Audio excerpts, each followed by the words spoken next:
All right. So I put up the next homework on Canvas, so you can kind of start working on that. I should have everything you need to kind of answer every question there. We'll keep talking about competitive balance, although I think I don't see exactly how class goes. I'm going to start out so we can do a little more with regression.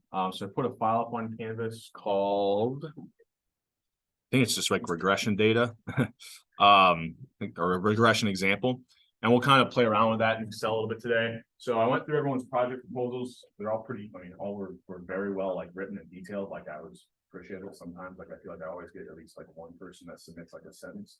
So none of you did that. So that was great. I left comments, some clarifying questions for a few of you. Some of you have already responded, and some of them I just, maybe mentioned kind of slightly changing the question given what the data ends up being. And I'll start working next week on getting a lot of those data sets together. I generally say that like I promise that I get them out by the end of spring break, but I kind of start chipping away at those. A lot of you have kind of some somewhat adjacent or similar topics, so some of you I'll probably do those first so I can get more data out to more people. But yeah, I'll start kind of working on that, and once I send it to you, if you have any questions, feel free to ask. Let me know any questions about the variables or anything like that. But I think we'll start out with looking over that paper. So I'll ask you a few questions and kind of get these out of the way here. Get everybody for being here on time. So for the paper that we had for this week's reading, we'll kind of look over which of the variables was kind of at the crux of this article's question, or what was their primary focus or their primary question of interest. Was it related to facility costs, salaries as sunk costs, coaching salaries, or facilities as sunk costs? So give you a little bit of time to kind of think about that. So which of these was kind of the main question, or what topic was related to the main question of facility costs, facilities as sunk costs, salaries as sunk costs, or coaching salaries?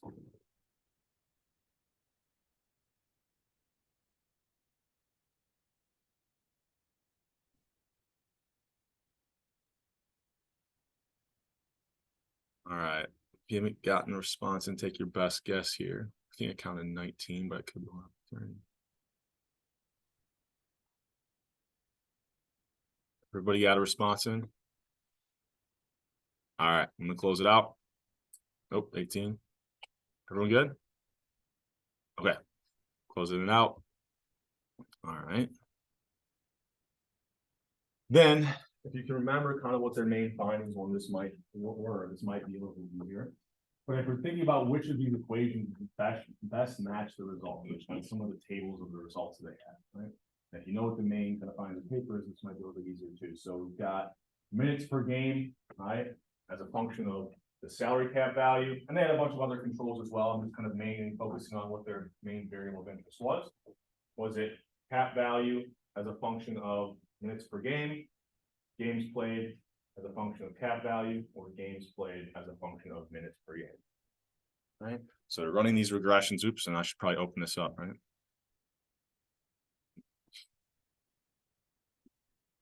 So what was their dependent variable? That's what's on your left-hand side. And they were trying to predict how that changed by whatever was on the right-hand side, right, our independent variable.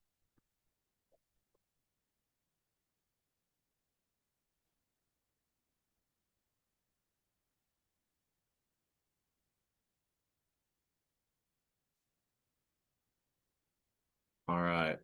You'll have an answer in. Gonna take your best guess here. I just want to kind of get a quick idea. This one I might give everybody a point for regardless, but make sure you get a response in.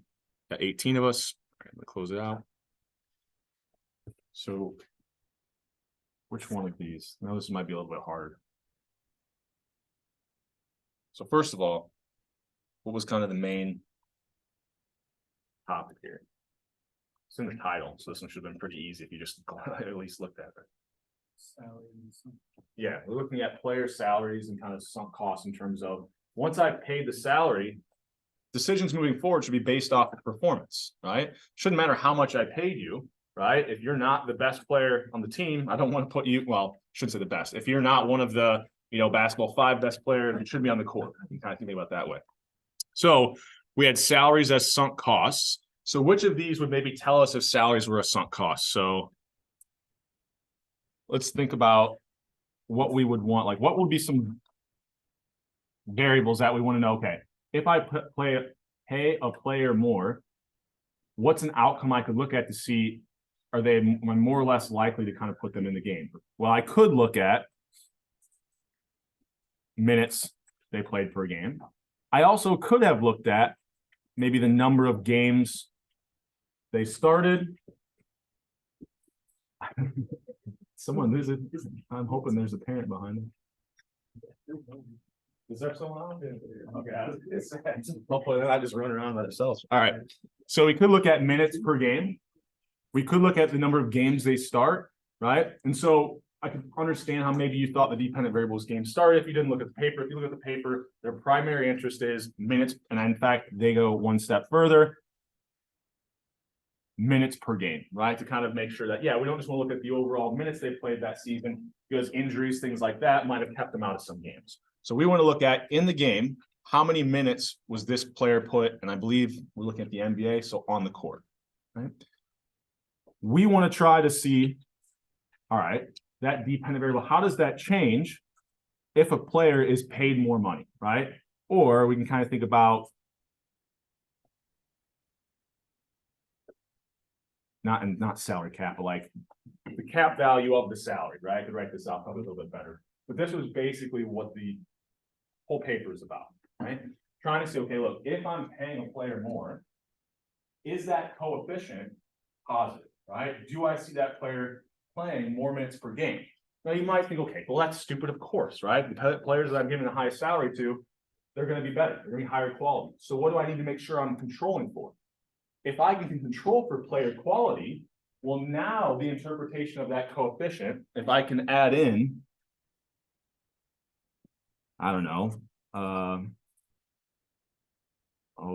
forget what PER stands for, player efficiency rating, right? Or I could do, I think VORP's another one. Just these kind of composite measures of what the overall player quality is. Now the interpretation of that, to put B1, that salary cap value, is if I pay a player $1 more, right, that goes against that cap, what's the expected increase or decrease in the number of minutes that I play them, holding constant their kind of quality, right? PER and VORP. So it's like two players that have the exact same player efficiency rating, exact same, I think this is value something, it doesn't matter. It's what is it? Value. I think it's value over value over replacement player. Yeah, there it is. Because baseball is slightly different, and it's something above, right? Wins above. Yeah. So, anyways, they're composite measures of quality, right? So we're taking two players that look, by their statistics, the same quality, but one of them I paid more money to. What is the change in their expected kind of playing time? It shouldn't matter, right? If I paid them more or not. These should be the variables that really matter, right? So the idea here is that any money I've already kind of given this player, that's a sunk cost. That's already been paid, right? So the playing time, right? Decisions on whether or not they're in the game should just be based off of these other components, quality measures, which I'm holding constant. Okay? So this is really important that we have held these other factors constant. Otherwise, we might get kind of a weird correlation there between salary cap value and minutes per game. Is this making sense so far? Okay. So they do kind of something in this paper that we are not going to tackle. I don't even know. Have you taken econometrics? A couple. Did you guys talk about instrumental variables? Probably not. I think that's probably would be like the next step up. So that might be like in a graduate econometrics. But they do some instrumental variable stuff in here, which we're just going to completely ignore. But all we have to know is it's a technique that ensures more so that we're picking up not just a correlation, but a causation, right? And so it's a technique, generally as far as I kind of explain the techniques to you to do that is just include more control variables on the right-hand side, right? That's where we're going to keep it at. But there are other strategies where even if I don't have other control variables, I can make sure that I'm getting a causal relationship. And you can imagine, like, just saying salary cap and minutes per game, that there was a positive correlation between those two, that's not very powerful, right? It's probably picking up a correlation there, right? The players who play more are also probably going to be paid more. But if I start controlling for all these other factors, right? Now it's the evidence of, okay, holding constant all these different player performance metrics, the player's age, what team, what city they play, right? All these other things. Excuse me. Now that kind of coefficient is less likely to just represent a correlation and more likely to give me kind of this causal relationship, right? So I'm able to hold all these other factors constant. So that's what they do, right? So we'll take a look at the actual paper now. So I've got pulled up here, and it is very small because I forgot to. All right. So this is a pretty long paper, right? But if we just kind of look at the abstract, they basically talk about this kind of method that they use, because I think it's interesting in this context. But it really boils down to, when we look at an inflated salary cap from new television contracts, if we see an increased player compensation of 81.7%, we get estimates that that player is likely to increase, or the minutes played per game goes up by about 2, right? 1.93. So they do find evidence that when players are given these larger salaries that kind of go against the cap, right? The salary cap, that they're more likely to put that player in the game, or more likely to keep their minutes high. You can kind of think about it that way. So let's look at some of the results. So they also exploit this like policy change. So we'll go in here. This is all their stuff that I said we can ignore. But I have some things that are kind of interesting. So I think the last, here it is. There we go. So this is kind of their motivation. So sometimes, we don't have a regression necessarily. We might not start out with a regression. We might start out looking more at like summary statistics, or just comparing averages, or just looking at individual players, right? So we obviously want to look across all players in the league, but this kind of gives a good example of maybe why we might think there's a sunk cost fallacy, or that teams are more likely to play players after they already paid them. If they pay them more, they're more likely to play them a higher minute. So Kawhi Leonard, so we notice here, you kind of got their minutes per game, right? Obviously, they're increasing initially, they kind of flatten up. When we look at the salary, when his salary was low, yeah, his minutes were kind of high, but as soon as he saw this huge jump in salary, his minutes went up as well. Now, that one isn't as kind of wild if we look at some of these other ones. It's a little bit, let me see. So if we look at Harrison Barnes, you can kind of see when he was being paid lower amounts, right? There's his minutes per game, and maybe he's getting better, so they start playing a little more. But then you get this huge contract, minutes played per game went up by 5, right? And it looks like since then they started to realize, like, yeah, we shouldn't be playing as much, right? When we see these initial jumps in salary, we see that these players are getting played more, and these are just 2 players that they use as kind of an example. And I think if I go up, they also, just as a kind of to reference what we were talking about in class, they kind of have this idea they mentioned with the luxury tax kind of system in the NBA. So that's kind of interesting to see other people using that. And we'll scroll up here. I know I want to look at table 6. Here we go. Okay. So table 6 kind of has their main findings, right? They do all the tables before, or all this instrumental variable stuff, where they're kind of using this policy change to ensure that they're getting a causal relationship. So it boils down to here, we've got our dependent variable, which is minutes per game, right? We've got this variable of interest, which is the cap value, right? The number of dollars from that person's salary that went against the cap, right? Now, they do something that I'm not gonna expect you to do, or we're not gonna necessarily use. I might mention it in some examples later on in the semester, but they take the natural log of that cap value, and that's just kind of gonna convert our units to percent changes, right? For the sake of what we're going to do, we'll just think about this cap value and how we would interpret it if we hadn't taken the natural log. Okay? So what this is saying is kind of for every additional dollar increase that goes against the cap, we would expect the player to play 3.2 more minutes per game. And that doesn't make any sense in this, but it's because, it's a really large increase, but it's because they've taken the natural log. So once you take the natural log, oops, I almost wrote on the board with the wrong things. So let's say I did, instead, we'll kind of think about how we interpret this. So usually this is the effect of a 1 unit increase, right? 1 additional dollar spent on this player would change the minutes per game by this.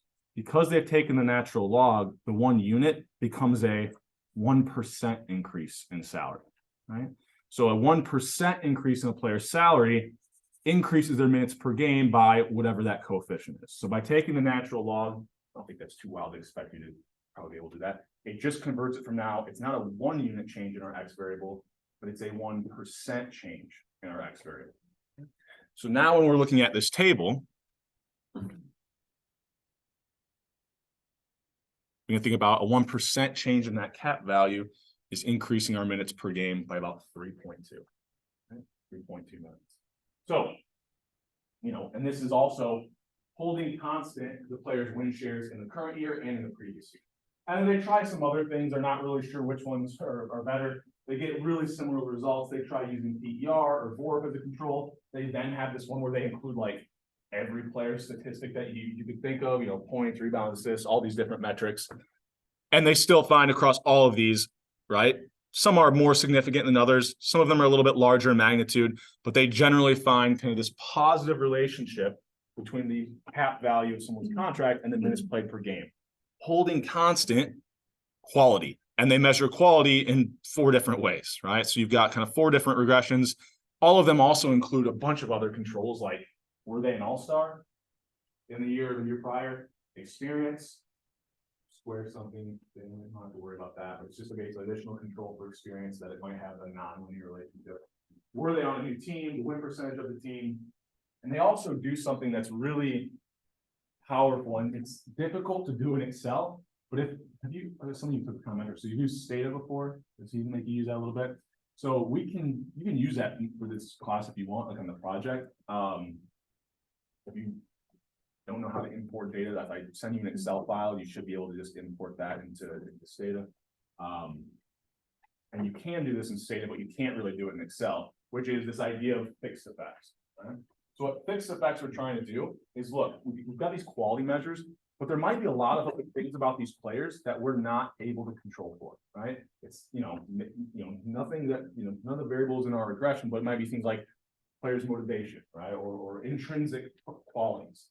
If we include these fixed effects, what we're doing is for every single player, we're putting an indicator for, was this LeBron James? Was this observation LeBron James?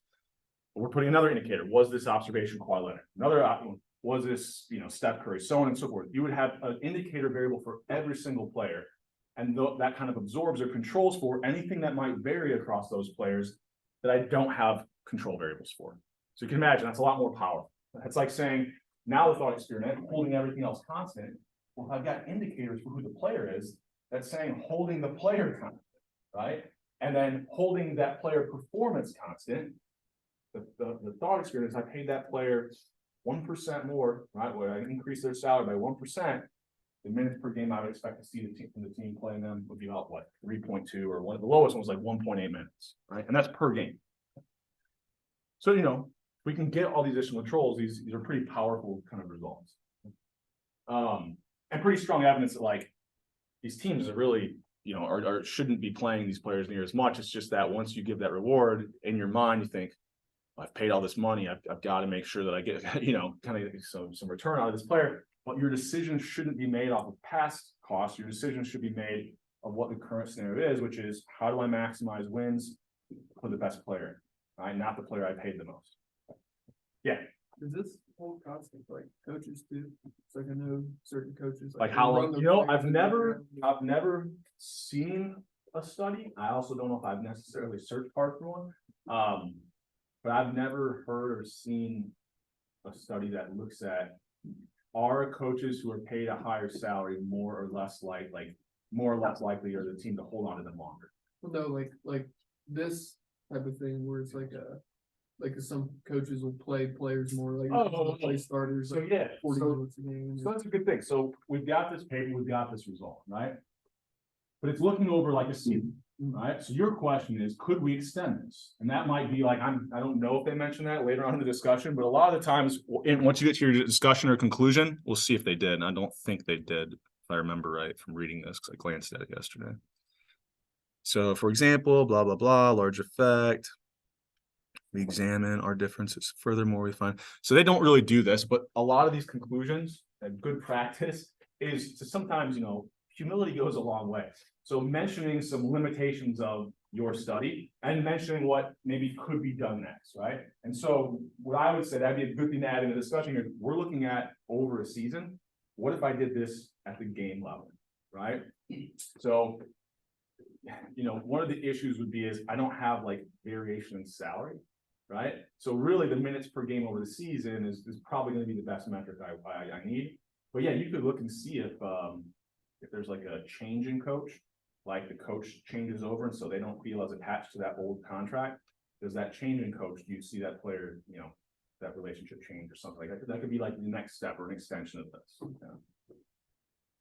But really, we are picking up, if that is occurring, that should impact the next per game of the season as well. Any other questions? So I know that there's other papers that have looked at this. Just mention them, you know, to relate to what we're talking about, this sunk cost. You'll see like NFL teams, another paper looked at the following. So I believe they measured theirs was the number of starts.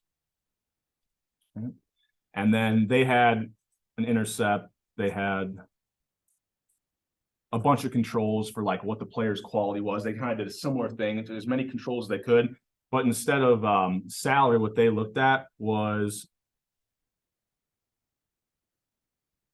were they a first round draft pick, right? So in the NFL, if you took a player in that first round of the draft, are you more likely to play them, right? Start them a higher number of games the following season, even if you control for what their quality is, right? Even if you control for what their current play on the field is, right? And what they find there is so this is just a 1-0 variable. So if you go a 1 unit increase from the 0 to the 1, so a player who wasn't taken in the first round to a player that was, we found a positive effect on the number of starts that players indicate. So we find evidence across sports like the NFL is kind of falling victim to sunk cost fallacy as well. Is there a reason a lot of these papers use NBA statistics? Consistency? I think they you don't like the NFL as much sometimes because you don't have as many games, right? And so you can get higher sample sizes from sports that have higher games, especially if you're looking at something at the game level. I don't know why, because you're definitely not wrong. They do focus on the NBA a lot more, especially when we're talking about salary data, but the salary data is out there for most of the other leagues. I don't know why. It just seems that they kind of gravitate. Like less positions, and then you don't have. Yeah, you don't have as much variation. The statistics are a little bit more consistent. So like one thing in the NFL, if you're looking at this, like if I'm controlling for quality, I have to run multiple regressions. One for my quarterbacks, maybe I just do defensive players, but I could even break the defensive players down because I know that stat statistic is going to matter more to measure quality for a defensive end as it would for a cornerback. So yeah, the position similarities make it easier. Same thing with baseball. If you see them do like in baseball, they have to break it down to pitchers and batters because you have different statistics for both. And then I have a thesis advisor for someone right now. He's doing some hockey stuff. Same kind of problem. Goalies, non-goalies, right? In the NBA, yeah, you can break it down by position, but generally a rebound from your center helps the same in the game as a rebound from your point guard, right? They're the same statistics. So that's probably a little bit more, or would be one of the reasons why you could use NBA data a little bit more, but you could do it in every sport. It just makes a couple more regressions. Right? Any other questions on that idea? So kind of an interesting idea. Or an interesting result, I should say. So the other thing I wanted to do today was show you a little bit of stuff in Excel. So I'm going to sit down because it's going to make it so I'm more efficient. So I put up this regression example file on Canvas. Okay. So I had this data set I'm working with where I'm looking at the home run derby. And we can just use it as an example and answer some interesting questions. So I'm going to notice that I forgot to delete this column. So if you ever want to delete something, you just kind of click on that column, right click, delete. So let's go zoom in a little bit more so we can see what I'm doing here. So one thing that if you're going to run your regressions in Excel for your project, you need to make sure is that you have this this data analysis tool kind of built in. So if you guys have me for 221, it's probably still in your Excel. If not, if you go to File, Options, Add-ins, and if you've got a Mac, I believe there's like a Tools option at the top, and then it should have an Add-ins kind of, once it pops up a box, there should be something that says Add-ins. If you have a PC, you have to manage your add-ins and make sure this analysis tool pack is selected. If you're having difficulties on the Mac, like I said, I believe it's under the Tools tab, but if you just Google search data analysis tool pack, Excel, Mac, or whatever type of, if you have a Google Chromebook or anything different, there should be a way you can kind of get that analysis tool pack added in. Okay. So once I have that, all right, I've got this data analysis option underneath my data tab. Okay. So one thing I could do, this one, maybe not, I don't know, might kind of seem weird, but I had these players' age, and I also had how many home runs they hit in the regular season, right? So this is data from the home run derby, kind of every pitch that a player faced. But here we've got some data of, okay, what was their age and what was the number of home runs they hit in that year, right? So we could do something like run a regression kind of with age on home run. How would we do that? Go down here to regression, hit OK. We just have to select our X and our Y variables, right? So I can select my Y variable. Maybe I want to say, okay, how are home runs? So I'll select that column. Impacted by, and it's kind of a pain because if I'm using this now, I'm all the way down at the bottom. If I remember what cell age was in, or which column, sorry, was in this one, I could actually use my shortcut, hold Control Shift, hit the up arrow, right? And that selects that entire column, or I could scroll all the way back up to the top and kind of select that column individually. So I've now got my dependent variable of the number of home runs I hit in a season and age, right? I also selected the labels, so I'm going to select labels, right? If I don't, it gets mad at me, right? So make sure that labels option is selected. Now, if I hit OK, I run this regression. Now, there's a little bit of an issue with this regression, but if you've taken other classes, you might be like, that might not work. But for the sake of this argument, or for the sake of this example, how would we interpret this? Well, what we've done is taken age as our right-hand side, or our independent variable. We've got the number of home runs hit as our Y, or our left-hand side, or our dependent variable. So we can think about this as we've got home runs as a function of the player's age. So the way that we interpret these coefficients, it's a 1 unit increase in our X variable. So a player who's 1 year older, this is the expected change in the number of home runs they hit that year, right? So we look here, we had 0.24, right? So for every year older a player gets in our sample, it looks like they're hitting more home runs during the regular season, right? And then, is that statistically significant? Well, Excel gives us these p-values. If you see this E, right, this scientific notation, it just basically means it was such a small number or a large number that Excel couldn't show it to you. So here, e to the -9 means move that decimal 9 places to the left. So this p-value is basically 0. So if we're thinking about, is something statistically significant, remember, it's if that p-value is less than these alpha thresholds we set. What are our kind of conventional alpha values? 0.01, 0.05, and 0.1. Okay. So highly significant. Now, obviously, it's a pretty naive regression. We didn't include a lot of other statistics, but I'm just kind of showing you an example of how you would run a regression, right? Any questions on that before we keep moving here? How many people have done this on Excel before?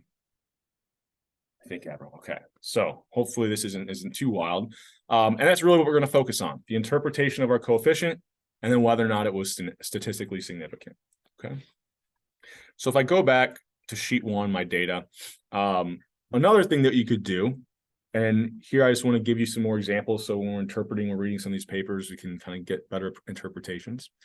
Is, let's say I go here to data analysis, regression. I'm going to what do I want to do? I'm going to go over here. And there's this variable of whether or not this pitch this player took in the home run derby was a home run or not. Okay. And then I'm going to use Control Shift, hit my down arrow. Okay. Hit OK.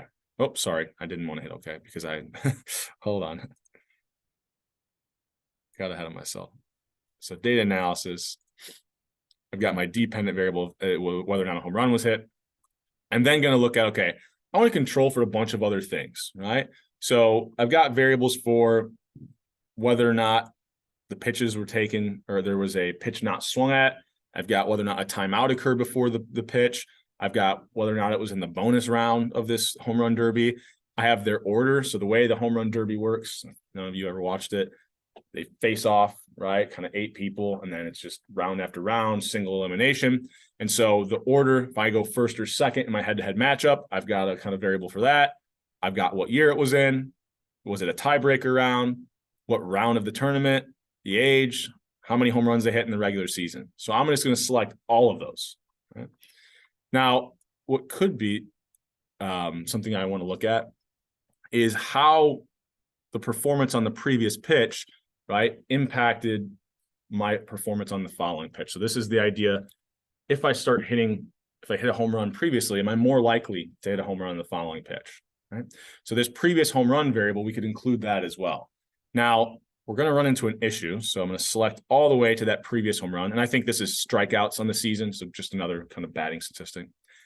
If I then select my entire kind of all those columns, right? So I include those all as my dependent or my independent right-hand side variables. I get an error. Okay. So it doesn't like something.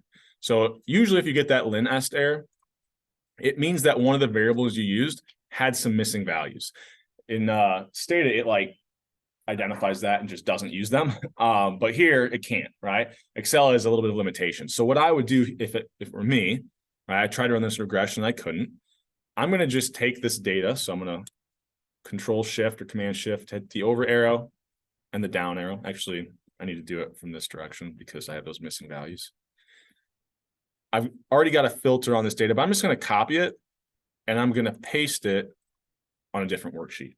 So this way I make sure I still have my raw data, but I want to kind of play around with this. So I'm going to select this, put a filter on it.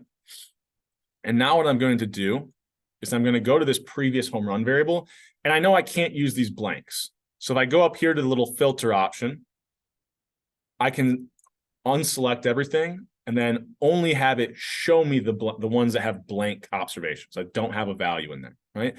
Now, why are there some blank observations in there? Well, for the very first pitch that you're given the home run derby, there is no previous pitch, right? So there's nothing to really look back at. That's why they're missing. And the way that this data set's set up, it's only looking even within rounds. So the first pitch of every round, it'll have a missing value. So how can I get rid of those pretty quickly? If I select these blanks, I then I can kind of scroll down, or it's going to take me some time. I could just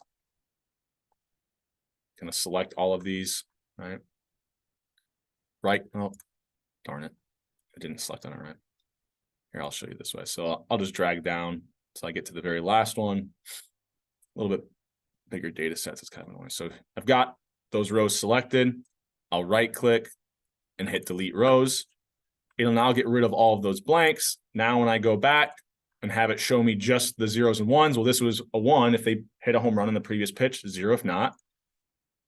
Now I don't have any of those missing values. Now, these are like going back different lags. We're not going to use these today. But if I wanted to use these variables, I'd have to do a similar thing where I get rid of my missing values. Okay.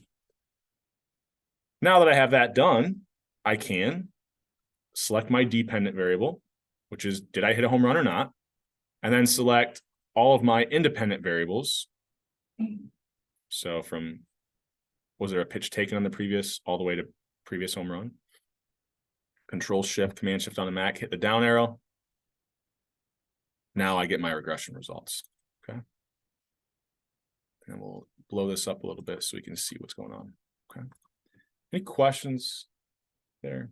So like I said, if you start manipulating the data or you need to get rid of some bad, and most of, like for your project, I'm we'll try to do this ahead of time. I don't try to give you like things that have missing values. But if I accidentally don't, and you see that Linest error, probably means that I missed an observation that had a missing value, right? Because if you're doing this in Stata, like I said, it automatically can get rid of it. Same thing in R. I don't know if you've used R in other classes. You could use R to run these regressions as well. So I don't know, this is kind of an interesting one. We'll probably do a lot more on this later in the semester towards the end. But here it looks like if the previous pitch, the player hit a home run, the change in whether or not they hit a home run in this current pitch, or a change in the probability. So if we think about what we've now got, I've got, did I hit a home run on the current pitch that I had in the contest? And I want to know the impact of, did I hit a home run on the previous pitch, and then controlling for all these other factors, the round, the year, etc. So the interpretation of this coefficient, so we just found it was what, 0.056.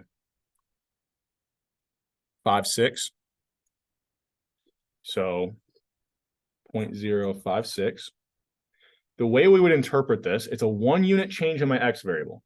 So going from not hitting a home run in the previous pitch to hitting a home run in the previous pitch, the change in my Y variable is 0.056. Anytime I have a Y variable that's a 0, 1,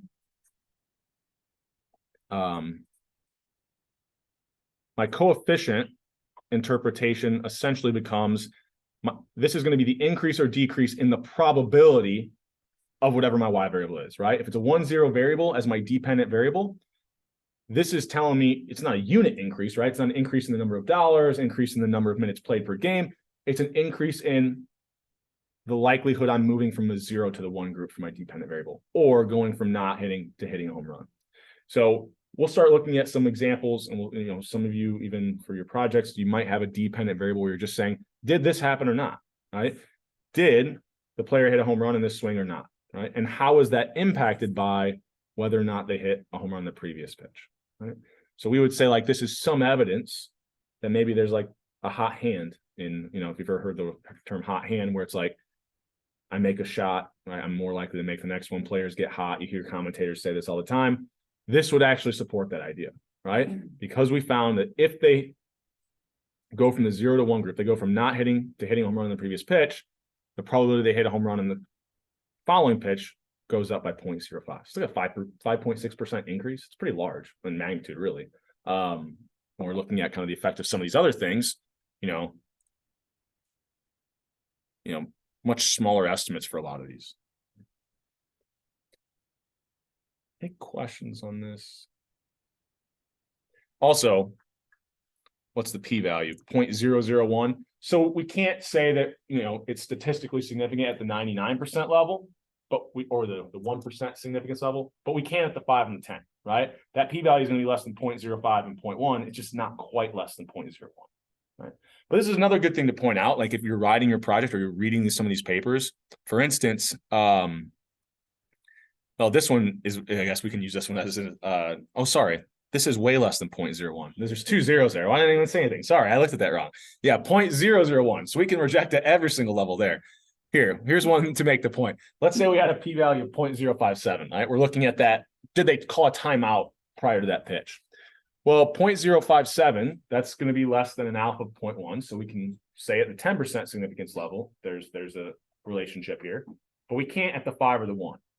Now, 0.57 is pretty close, 0.057 is pretty close to 0.05, right? So if I'm writing a paper, let's say I have a p-value of 0.101. I actually was writing a paper the other day and I had this exact thing happen.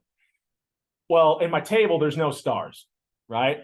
And that's, if I'm just reading through the way I told you, I don't read through a lot of these papers like word by word. I focus on the tables and the results a lot, and then kind of look at some of the conclusions. So I might miss this, right? So if I'm actually reading the paper, I look at the table, there's no stars. I'm like, they didn't find an effect.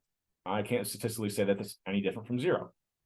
But if I've got a p-value of 0.101, I mean, what's the difference between that and 0.099, right? I mean, not much, right? So I should still, acknowledge that I found this relationship. And yes, I can't say it at the conventional levels. But I could say with 89% confidence that there's a relationship between these two. And what's really the difference between 89 and 90? We're not talking about much. And so just because we don't have stars, it's still worth mentioning, like, I found that it was a positive or negative relationship. And sometimes we'll say, and here's what the p-value was, right? P-value was 0.15 or sorry, 0.015 or 0.01 or 0.101, right? Mentioning that, like, and showing, yeah, it was really close, right? So hopefully that makes sense. Any questions on anything I'm talking about? Just wanted to show you kind of how we do some of this in Excel, get some more interpretations down, deal with some of these examples where we had a 1-0 dependent variable. Thinking about if we take the natural log, if we're looking at a paper that kind of converts things to be percentages. And yeah. Any questions if we kind of jump into the slides for the last 10 minutes here? So the rest of the class shouldn't be too bad, because I'm going to have to save something because I know we're not going to have time to talk about it. So we're talking about competitive balance and the things that kind of leagues can do to influence it. So we'll think about a couple other things that teams have done to try to improve the competitive balance across, their play, depending on what type of sport it is. So, and I know that I need to add something in here, but I remember off the top of my head, and I didn't look it up. Because they've now got 17 games. I know they added something in that is very similar to this. Well, what the NFL does every year, you play people outside your division, right? You play other divisions. The way they decide what team plays what other team is based off of their ranking from the previous year.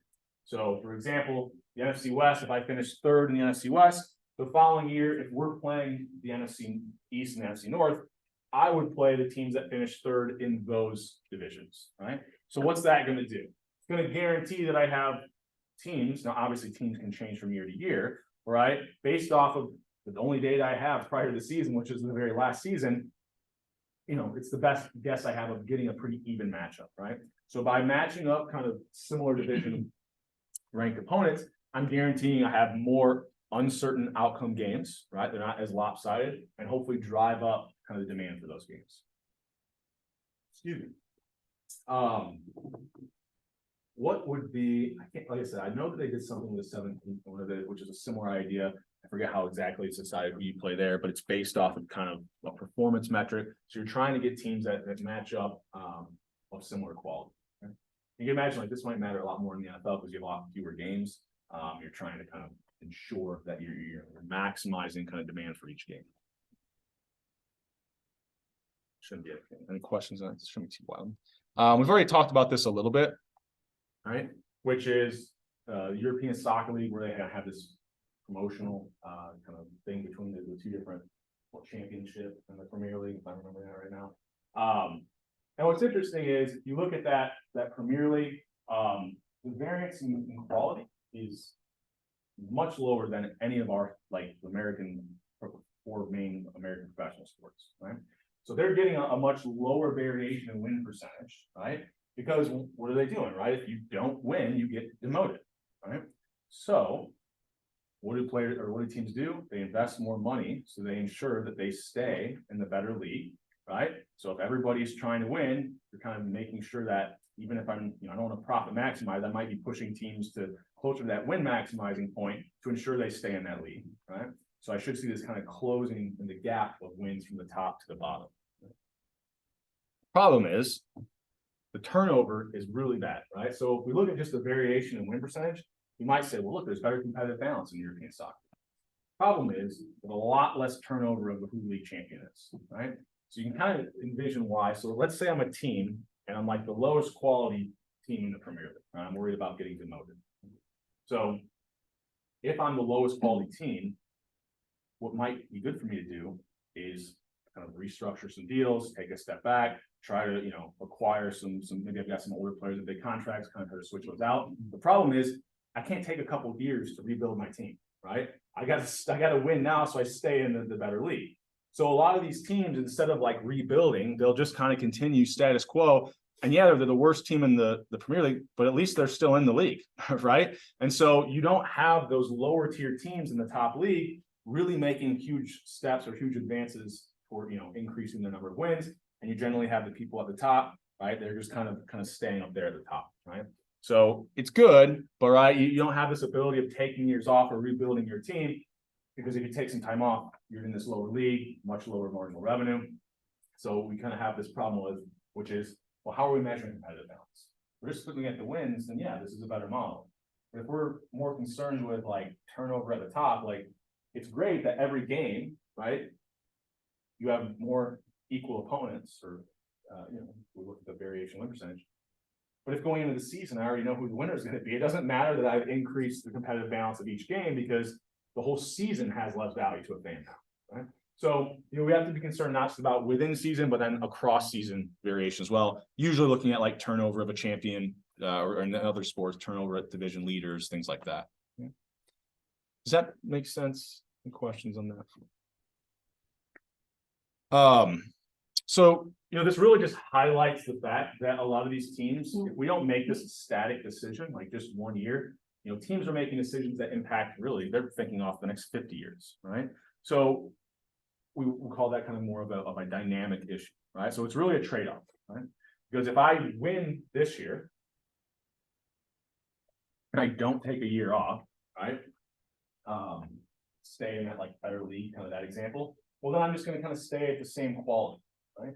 Now, if I can take some years off, and there's a lot of examples and evidence of this, like especially if bring up cap space over a couple of years and then getting a bunch of big free agents. There's a lot of teams that have done this, right? I might be able to be really good for like 2 years, but I'm gonna be really bad for 8 in between, right? And so it's really a trade-off, right? Do I want to win a championship every, so many years, or do I just want to remain competitive for a long period of time? Right? Which one is kind of more beneficial? I wouldn't know without looking at revenue values, but my assumption would be that winning a championship produces a high enough increase in marginal revenue to teams that it would way overshadow the fact that they're going to lose some revenue in some of these years where they're rebuilding. Whereas if they would just kind of remain kind of constant, middle of the road, competitive for 10 years, yeah, they'll keep revenues a little bit higher in some of those seasons where they would have been bad. But man, those years they win the championship, it more than compensates for it. That would be my initial thought, but I wouldn't know without looking at the data on that. But this trade-off exists, right? These teams are trying to kind of balance this out and figure out what kind of strategy would maximize their own revenue. And what's something else you could maybe think about, a characteristic of a team that would be more likely to want to just remain competitive versus a team who would want to take years off, rebuild, but they're not going to be competitive most years, but a couple of years they're probably going to win or be a contender for the championship. So what's something else that might impact marginal revenue? I think about large market teams. If I've got a large market team, remaining competitive, right? Every single win generates a lot of additional revenue, right? And so in a small market, yeah, those years where I'm not winning, I'm losing some revenue, but not near as much as a large market team would. And then if the effects of winning the championship are probably independent from the size of your market, or at least not as tied to it, well, then if I'm a small market team, yeah, I'll lose a little bit of revenue from not winning as many games in those bad seasons, but that additional championship revenue is going to be a lot. Whereas if the large market team, yeah, the championship revenue is a lot, but they're also losing a lot on every win they sacrifice in those down years. Right? So you can probably think about large, small market. We'll look at different optimal kind of decisions for these teams. We're just mentioning this trade-off exists. So I think, yeah, what we're going to do on Monday, we'll look at a paper. I've got the link in there. I'm not going to expect that you read it. We'll kind of go through a little bit together, and I'll mention some things from it. But we're going to look at the reverse draft order and how that helps improve competitive balance. But yeah, that link will be up there. If you want to take a look at it before you can, but I'll kind of walk us through that. All right. Any questions for me before we get out of here? All right. Have a fun, safe weekend. I will see you guys on Monday.